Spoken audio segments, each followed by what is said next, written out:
నెలకు 5 కోట్ల రూపాయలు మిథున్ రెడ్డి జోబులకు పోతుందంటే మనం ఏమనుకోవాలి. అలాగే సెక్యూరిటీ 1500 మంది ఉంటే వారికి శాలరీల నుంచి మంత్లీ 1.5 crore మిథున్ రెడ్డికి ఇవ్వాలంటే, అంటే నేను చెప్పేది ఎంప్లాయీస్ దగ్గర నుంచి కిక్ బ్యాక్స్ తీసుకొని పని చేస్తున్నారంటే మనం ఏ విధంగా అర్థం చేసుకోవాలనో చూడండి. అలాగే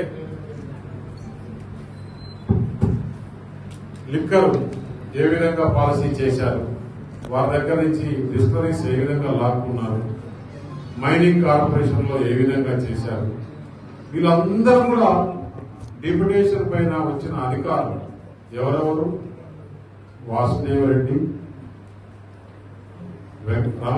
వెంకటరెడ్డి, రాజేశ్వర్ రెడ్డి, ఇంకొకతను ఫైబర్ గ్రిడ్ లో ఉన్నాడు రెడ్డి, అతను పేరు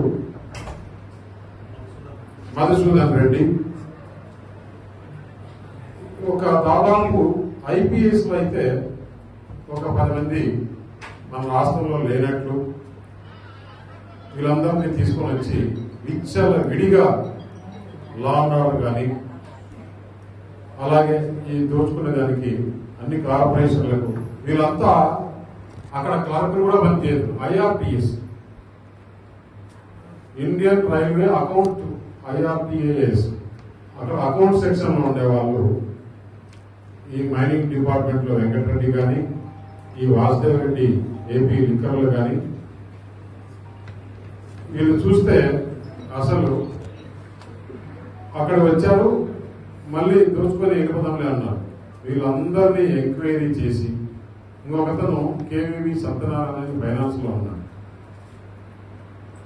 కేవీవి సత్యనారాయణ అయితే 5 సంవత్సరాల్లో డబ్బులు రిలీజ్ చేయాలి ఎవరికైనా గవర్నమెంట్ లో బిల్స్ అంటే only Dhananjaya Reddy oral instruction చేస్తేనే. అంతకుముందు సిఎఫ్ఎంఎస్ అనే ఒక సిస్టమ్ ఉన్నది, ఆ సిస్టమ్ ని టోటల్ కొలాప్స్ చేశారు.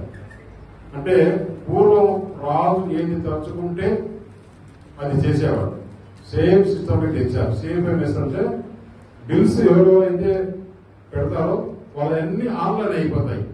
ఆన్లైన్ అయిపోతే వాళ్ళకి ఒక టోకన్ నెంబర్ వచ్చేస్తుంది.